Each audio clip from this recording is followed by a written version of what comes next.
Thursday Night Football, we've got the Raiders on the road to face Denver, who are favored by over 7 points. And that's not a good thing for you Denver fans, as they have struggled to cover when favored by a touchdown or more. They're actually 1-3 against the spread under those circumstances. Now, in week 9, I went 5-0 on my player props, and my betting model went 4-2 on the game picks. In today's video, I'm going to break down Thursday Night Football. We're going to look at player props, and we're going to make a pick for the game. No time to waste, my friends. Let's get paid. All right, really quick. If you like betting on the NBA, I've got a link down below in the description, a free betting cheat sheet for today. Through just 13 days of the NBA season, we've cashed 5 separate 5-leg parlays. All money lines, baby. Get those VIP links down below. All right, let's move on to Thursday. Raiders are coming into this game relatively healthy. Brock Bowers' return looked good, finally capturing some of that rookie prowess that he showed last season. And on the other side, the Denver Broncos had another slugfest with the Texans this past week. They continue to win every single game close. They can't cover any spreads, and now they're giving 9.5 points in this one. This is an interesting spot to bet on. We're going to look at the player props and the game picks.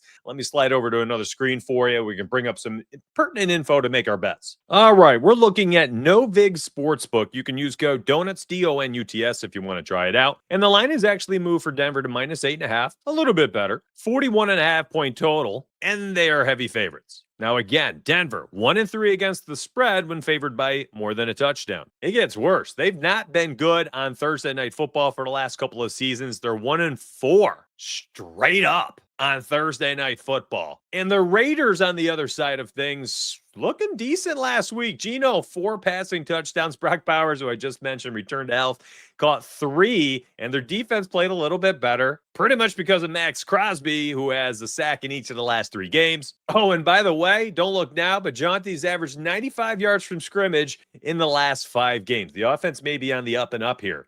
And Denver's defense, a little bit of the walking wounded right now. Surtain's got the pec injury he's still dealing with, and they had a few more defensive starters on the DNP list this past Monday. Now, those are not super crazy or terribly important, but you got to use them kind of like a compass. The DNP report on Monday essentially is the teams have to put in a practice report, and it's a make-believe report saying, had we practiced today, here's their level of participation based on what we think. So you get a lot of guys on that list that are DNPs or limited, and then they come out on Tuesday and they're totally fine. So take that with a grain of salt, but it is worth keeping on your radar. Now let's go look at the Novig Sportsbook game picks, and then we'll look at the player props. More to talk about. And the first thing we need to look at here is the fact that Denver's defense is freaking good. 2 key metrics make me want to just take the spread, despite the fact that they're 1-3 when favored by a touchdown or more. Number 1, they have the number 1 ranked third down defense in the NFL. Geno Smith and company struggle to convert on third downs. That means more possessions for the Denver Broncos if we get 3 and outs or short drives. Heck, we could get a turnover or 2 with Geno back there under center as well. More time of possession, grind out the clock. RJ Harvey looked a lot better this week. J.K. Dobbins looked great. And if the passing game struggles, they might be able to just pound the rock all night on Thursday. The second thing is that they are currently the number 1 red zone defense in the NFL. They give up the fewest, I guess I should say the lowest percentage of touchdowns inside the red zone this season. Nobody has been better than them. So the top ranked third down defense and the top ranked red zone defense. And then you've got an inefficient, volatile, struggling offense on the other side coming off the back of their best week of the season. Yeah, good luck on the road on a short week to the Raiders. My initial lean here is to take Denver money line and parlay it with something else. However, of course, that's always hard to do. So I think the play is just to run out the -8.5 on a short week, despite the fact that they've not been good at trying to cover on Thursday night when leading by a touchdown.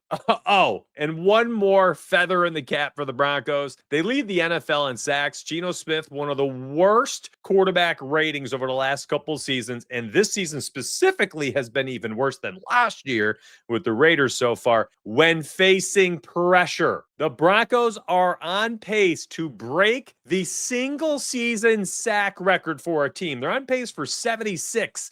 The previous record, well, current record is 72 by the 1984 Chicago Bears. Yeah, you heard of them. Well, the Broncos are on pace currently to break that record. So, again, highest pressure rate, most sacks in potentially NFL history, best third down defense, best red zone defense. I'm taking them for -8.5. Now, my 10,000 simulations betting model has not been run for this game. It's very early Tuesday morning. I have no clue what's going to end up on the officials list. That's all simulated, and there's a bunch of metrics and things that go into what makes our final list. That list went 4-2 last week. On the season, the officials have cashed and profited in 7 of the 9 NFL weeks. That's not bad if you're somebody who's like, let me just bet on a handful of games. I'm going to blindly follow the model and just put my phone down and check Monday morning. If you fall under that category, that VIP link down below, first link in the description, is just for you. We run the Sims model. We give you the officials and a nice clean graphic, a link to every single pick you can click.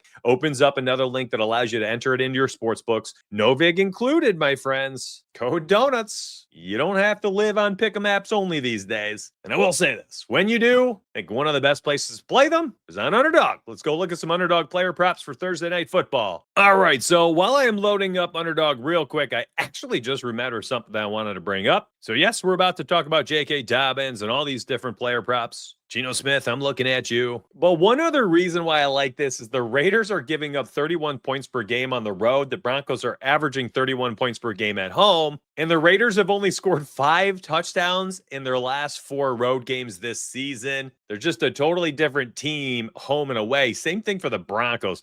The stars are aligning this week for the Broncos to run away with this one. Now, they continue to have a lot of close games, sometimes play down to their competition. Could that happen? Absolutely. If that's what you think, then the Raiders plus 8.5 is looking pretty good. You cross that touchdown barrier. Remember those key spread numbers I talk about on this video every single Tuesday morning? The 3s, the 7s, the 10s. Well, you crossed it. So if you don't believe in what I'm saying, you want to fade me, the Raiders plus 8.5 is removed. But that ain't for me. Let's do the player props. All right, best game of the season. We saw it at Geno, 284 passing yards, 4 touchdowns. Again, threw another interception. Just can't stop turning the football over. Let's head over to myspurryedge.com. I want to see what his interceptions odds are. You can get that on BetMGM for Geno to throw a pick, -155 Hard Rock. And it is an interesting play. I'm going to open up his player card really fast, go to the interceptions category. And my goodness, it's been awful this year. He's thrown a pick in 6 of 8 games, averaging 1.38 interceptions per game. This website is right here, myspurryedge.com. That's my betting tools website if you want to check it out. It's a little different than the picks product that I've talked about twice now.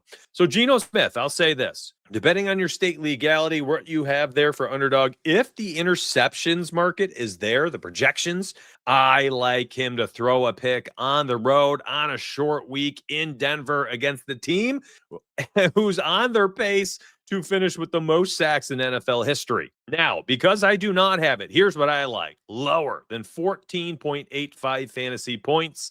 That would be my number one play for Geno Smith. But if the interception pops up for you, oh yeah, I like that much more. Let's talk about some of the other important pieces for the Raiders before we talk about Denver, which I think is the better side to bet on. I'll also say this. If you're not a fancy point believer and you just want normal props, I like this. Lower than 12.5 rushing yards, and here's why. This is actually a really good prop to use on sports books as well. The Broncos have faced 9 quarterbacks this season. Only 1 quarterback has hit the over on their rushing yards prop market. Again, that's 76 sacks, record-breaking pace that they're on right now has really limited the upside for the running ability for these quarterbacks. There's just so much pressure. The line continues to collapse that they either got to get rid of it so fast or they're absorbing sacks. And what's even wilder is I have my notes off to the side. The quarterback names, they got some mobile quarterbacks they've really held in check this year as well. Daniel Jones had 2 yards. Justin Herbert, 6.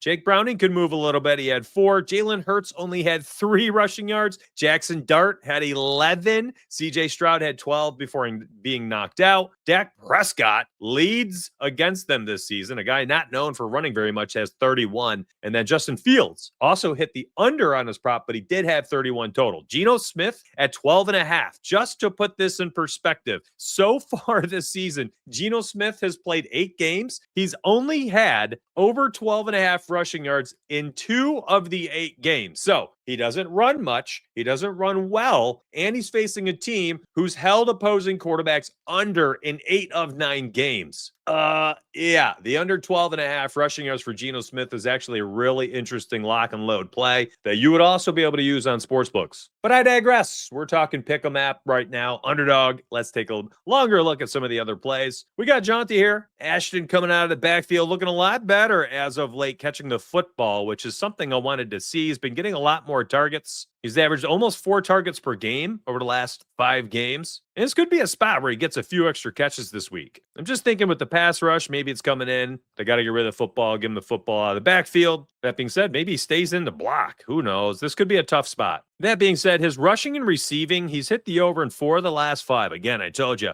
he's just looked a lot better lately at 76.5. That's a really low looking line. That being said, the only running back to hit the over on their total yardage against the Broncos since week 2 was Cam Scatterbo at 94 yards. Literally every other starting running back, the other 6 starting running backs since week 2 have gone under on their total yards. So I think that is a very volatile pick. I'm telling you right now, I like the low number of 76.5 for a starting running back getting 72% of the snaps this season. But this defense is a juggernaut. I don't like them on a short week. And I think if anything, he struggles with through the running game and he'd have to catch the football out of the backfield. So all things being considered, my current lean would be on the 76.5 over, but I'm going to be honest, I wouldn't touch this line. I just like to highlight all the key players on both sides because you want to know, and my goal is to try to help you here on the show. My goodness, it was so nice to see Brock Bowers have himself a good game. 81% snap rate, finished with 13 targets in this game, had himself 12 catches for $127 and 3 touchdowns. He literally tried to make up for the garbage games he'd put together for the season, stats-wise, in a single game, and he pretty much did it. After that game, he's now averaging 6 catches for 70 yards per game and 0.6 touchdowns per game. Just like that. One big game, and all of a sudden, his stat lines look good. Now, tight ends have not had the best season against the Broncos. Really, any position we look at today, we're pretty much going to say, yikes, tough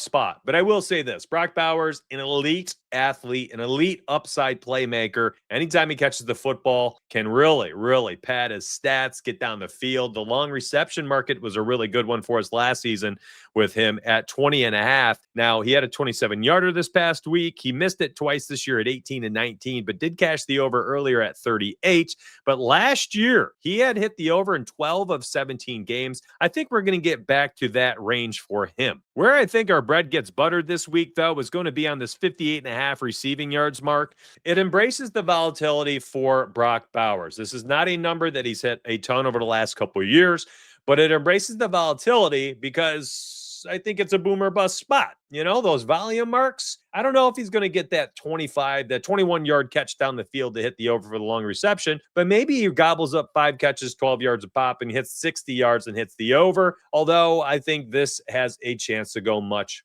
higher. I think if anything, the Raiders found a little bit of a recipe here that worked and put together a decent looking meal this past week 9 when they had 4 passing touchdowns through the air. I think they try to emulate that or replicate that, I should say, week in and week out going forward, knowing that Brock Bowers is the alpha and omega in this offense, regardless of how you think of Ashton Jaunty. I think it's Bowers or bust for this offense at 58.5. I don't mind it. Dalton Schultz this past week for the Texans also racked up a total of 77 receiving yards, hit the over for his prop. The week prior, Theo Johnson for the Giants had 66 and hit the over for him. And it's been a mixed bag of tight end talent versus them this year.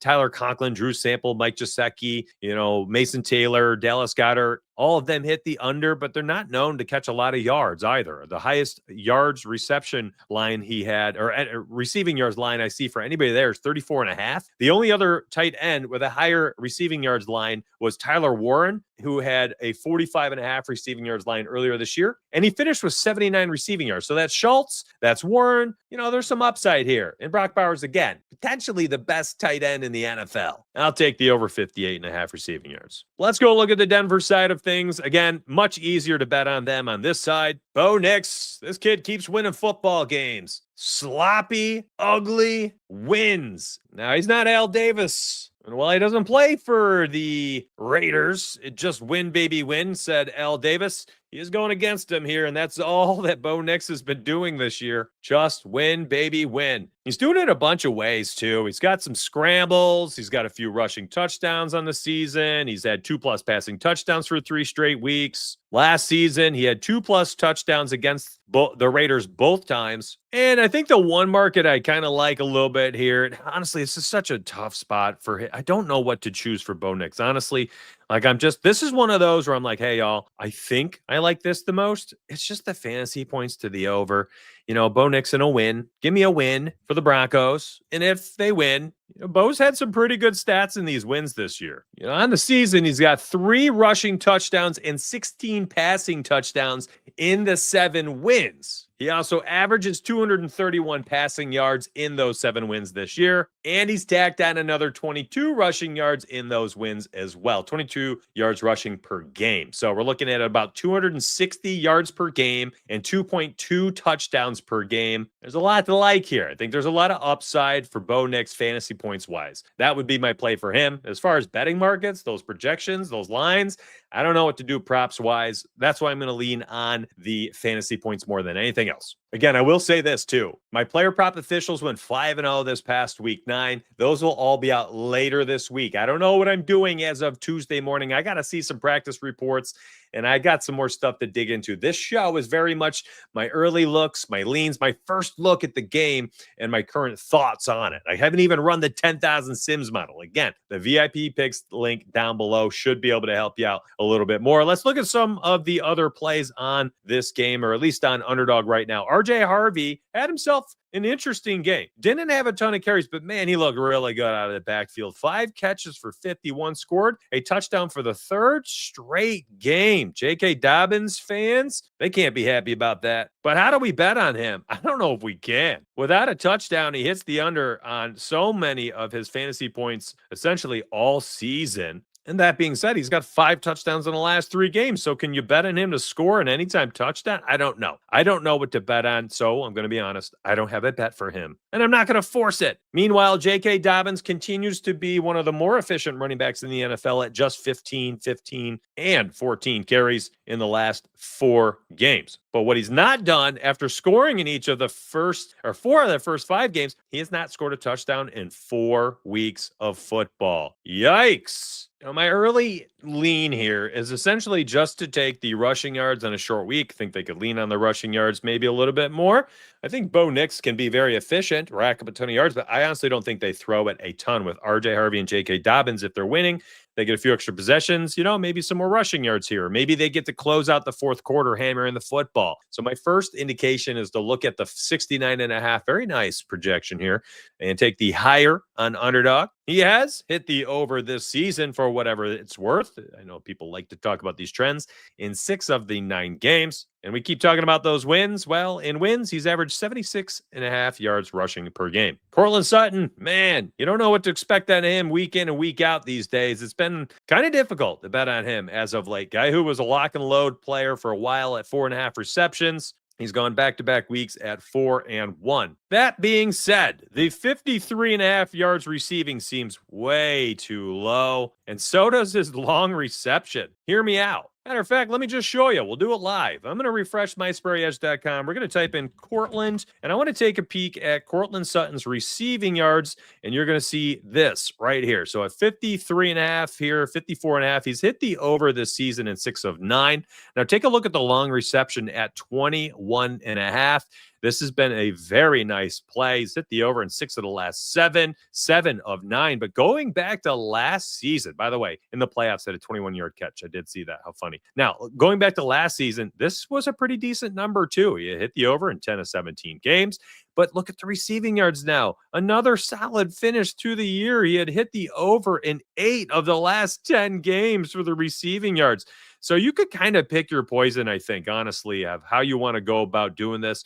Now, I am not a fan of the receiving yards as much as I am the long catch because you just need one catch. And while he is somebody who might not always get a ton of catches, he is targeted down the field. So I think there's an opportunity there. That being said, who the heck knows? It's a short week. Again, I'm just trying to do the best that I can here. It's freaking hard, man. There's some games where I just come into these shows and I'm like, I love 5 plays. I love these 3. Lock this one in. This is one of those games. Come on. It's a divisional game. It's a Thursday night football primetime game. We know how difficult betting on primetime can be. There's an 8.5-point spread, only a 41.5-point total. Heavy favorites for the home team. You don't know what you're going to get out of the Raiders putting up 4 passing touchdowns last week against the Jags.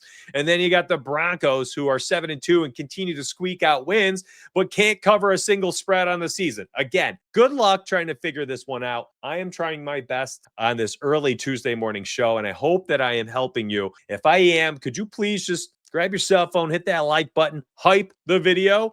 I'm telling you right now, that helps me immensely in the SEO game here on YouTube. Got to help me out with the algo. I need your help. Just hit that like button, subscribe. I'm here 7 days a week, Monday through Sunday, with videos, short and long form, and you get me on live shows. All right, back to the picks we go. Only one other player we're going to look at is going to be Troy Franklin. So Franklin is turning it up lately, to much to the detriment of the Cortland Sutton stat lines. He's had 10, 8, and 10 targets in the last 3 weeks. And for the most part, yes, a couple touchdowns here, but for the most part, he's been extremely inefficient with these targets. 28 targets in 3 games and only 13 catches? That ain't good. 13 for $140. Yes, the 3 touchdowns is great, but yikes, take away a touchdown or 2 here and you ain't looking at anything pretty. I think the pendulum could easily swing back in this one and be more of a Cortland Sutton type game or a running game. Again, it's so hard. This is so difficult. This might be the most difficult game I've looked at on the season. Again, I don't love many of these. I do think the Geno under 12.5 rushing yards is pretty good. Brock is very interesting, 58.5. The Bo Nix fancy points I do like. Dobbins I'm not happy about. Franklin I'm not terribly confident in. And then Cortland Sutton, either receiving yards or long reception. Good luck figuring out which one to roll with. Again, it's super early in the week. My goal here is to both provide insight and slightly entertain you. Hopefully, I was able to complete at least one of those 2 things today. Turn your noties on. Next video you'll see on this channel is going to be a bunch of game picks. I'm going to pick some winners for NFL Week 10, my friends. Love y'all. Appreciate you. Thanks for watching. I'll see you tomorrow, and let's get paid.